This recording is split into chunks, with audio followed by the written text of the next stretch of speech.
Bismillahirrahmanirrahim. Assalamualaikum warahmatullahi wabarakatuh. Salam sang sejati. Oke, kita pukul rata saja bahwa semua manusia telah memahami bahwa dirinya bukan hanya sekedar daging dan tulang. Ada jiwa yang hidup dalam diri kita, masing-masing dengan tujuan yang unik dan perjalanan hidup yang berbeda-beda. Tapi bagaimana kita bisa kembali ke asal mula kita, memahami dan menyatukan jiwa dan raga dalam harmoni yang sempurna. Seperti satu titik, bisa dibuat berbagai macam huruf, tinggal bagaimana kita mau merubahnya. Bisa menjadi alif, ta, sa, dan seterusnya. Tetapi hakikat yang sebenarnya tetaplah dari sebuah titik. Begitu juga dengan pandangan diri. Tentunya diri yang telah tersadarkan. Apapun yang kita lihat, maka akan dikembalikan kepada sang sumber titik itu sendiri. Sebab tanpanya tidak akan terjadi akibat tanpa adanya sebab. Sebabnya apa? Itulah gerak hakikat sang sumber ajali yang menjadikan setiap diri manusia paling mulia dibandingkan dengan makhluk Allah yang lainnya.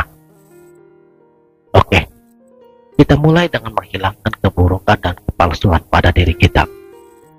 Rasulullah Shallallahu Alaihi Wasallam, beliau pernah bersabda, ada satu tingkatan yang di dalamnya semua dari segala sesuatu terhimpun, yaitu makrifat ilmu. Untuk mencapai tingkatan ini, kita harus menapaki tangga spiritual yang membawa kita semakin dekat dengan Allah.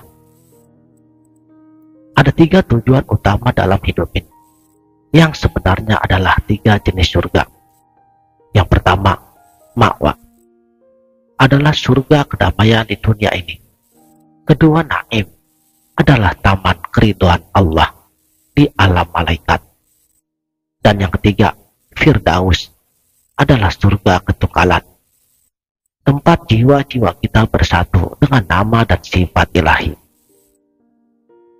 Setiap tujuan ini menawarkan keindahan yang luar biasa bagi mereka yang berusaha mendaki tangga ilmu dan keimanan. Dan bagi mereka yang telah mencapai tingkatan spiritualitas tertinggi, mereka tidak ada bedanya antara tidur dan terjaga. Dalam tidur, jiwa mereka berkesempatan kembali ke rumah sejatinya, yaitu alam roh. Mereka mengalami mimpi sejati yang penuh dengan hikmah dan petunjuk-petunjuknya. Dan baginda Rasulullah Shallallahu Alaihi Wasallam, beliau pun bersabda, tafakur sesaat lebih utama daripada beribadah 1000 tahun. Mengapa? Karena tafakur membawa kita pada pengetahuan sejati yang menghubungkan langsung dengan Sang Pencipta. Ini adalah pengetahuan tanpa huruf dan tanpa suara. Didapat melalui tafakur yang sangat luar biasa mendalamnya dalam pencarian spiritual yang serius.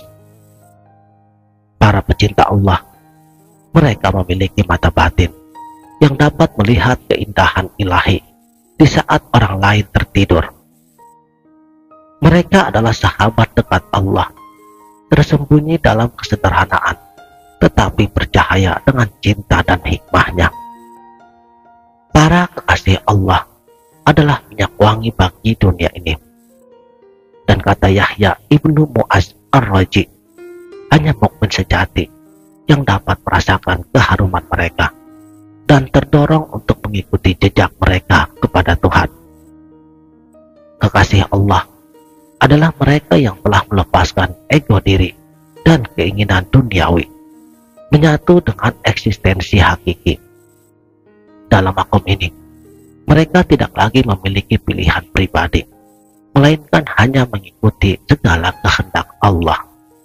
Mukjizat yang mereka tampilkan bukanlah tujuan utamanya, melainkan sebagai tanda daripada kedekatan dengan Tuhannya. Jadi tafakur apa yang harus kita lakukan? Tafakur yang harus kita lakukan ialah zikir diam. Diam dengan merenungi apa yang telah kita perbuat kepada Allah dan juga pada sesama makhluk Allah. Muraqabah kepada diri kita sendiri, yakni melihat segala perbuatan zahir dan batin kita. Yang baik disyukuri sehingga tidak jumawa, yang kurang baik dimohonkan ampun kepada Allah. Tidak melihat dan juga menilai hidup orang lain, tetapi lebih pada melihat dan menilai diri sendiri. Diam adalah memperhatikan batin kita, agar selalu ada keindahan di dalamnya. Keindahan yang tidak terpengaruh lagi daripada sesuatu apapun yang terjadi di luar dari diri kita. Belajarlah untuk menerima segala keadaan dengan kadar yang sama. Baik ataupun buruk, suka ataupun duka, adalah tamu yang wajib kita hormati dengan kadar yang sama. Segala keadaan ini adalah wajahnya yang tanpa rupa. Jadi harus kita terima dengan senyum yang paling terbaik. Karena setiap keadaan dan waktu, itulah wajah Dia yang sesungguhnya. Demikianlah. Terima kasih telah menonton. Sampai jumpa di video berikutnya. Wabillahi taufiq wal hidayah. Wassalamualaikum warahmatullahi wabarakatuh.